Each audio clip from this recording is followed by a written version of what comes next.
आता ही अलीकडे गाय विकत घेतलेली आहे, हा कारण दुधाचा हे नव्हता ना, आमची एक गाय अर्धा अंगवायू झालता, हा तर त्याच्यामुळे ती मेल्यानंतर ही एक आणली.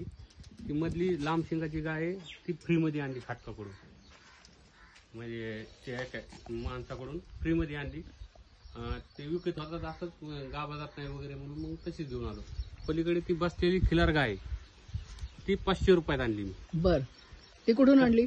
ती इथून गावातूनच एक जण देऊ लागला खाटकाला, तर त्याला म्हणलं तू खाटकाला द्या, म्हणला गाभा जात नाही, दूधच भेटत नाही असं तसं.